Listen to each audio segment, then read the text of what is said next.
మూసీ మంచిర్యాలను ఆలోచన చేసిందే మనం.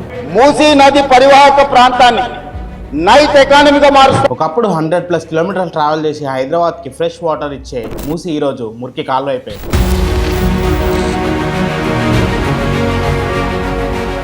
Musi origin Ananthagiri hills. అక్కడ నుంచి ట్రావెల్ చేసి గండిపేట్, లంగర్ హౌస్, బాపుగఢ్ అండ్ ఓల్డ్ సిటీలో ఉన్న పురాణాపూల్, ముషారాబాగ్ నుండి నాగోల్ వరకు ట్రావెల్ చేస్తుంది. Musi turning point great Musi flood. 1908లో వచ్చిన మూసీ ఫ్లడ్స్ వల్ల 15,000 నుంచి 50,000 వరకు చనిపోయారని ఒక ఎస్టిమేషన్. ఈ మూసీ ఫ్లడ్స్ వచ్చినప్పుడు ప్రజెంట్ ఉన్న ఉస్మానియా హాస్పిటల్ చింత చెట్టు మీదకి ఎక్కి దాదాపు ఒక 150 మెంబర్స్ తన లైఫ్ని సేవ్ చేసుకున్నారని హిస్టరీ చెప్తాం. ఆ తర్వాత మూసీ ఫ్లడ్స్ నుంచి రికవర్ కావడానికి అప్పుడున్న గవర్నమెంట్ ఇప్పుడున్న present Osman Sagar and Himayat Sagar artificial రిజర్వాయర్స్ని కట్టింది. మూసీ నుండి వచ్చే వాటర్ని మొత్తం హిమత్ సాగర్ అండ్ ఉస్మాన్ సాగర్కి రూట్ చేయడం వల్ల మెల్లగా మూసీ మొత్తం డ్రైనేజ్, సీవేజ్ వాటర్ తోటి పొల్యూటెడ్గా మారిపోయింది. అయితే ఆల్మోస్ట్ ఒక 100 years నుంచి మూసీ అట్టనే పొల్యూటెడ్గా ఉంది. ఎన్నో గవర్నమెంట్స్ మారినాయి. చాలా మంది మూసీని రిస్టోరేషన్ చేద్దామని ట్రై చేశారు. బట్ నౌ అగైన్ మూసీ నది పరివాహక ప్రాంతాన్ని నైట్ ఎకానమీగా మారుస్తా అని చెప్పిన అధ్యక్ష.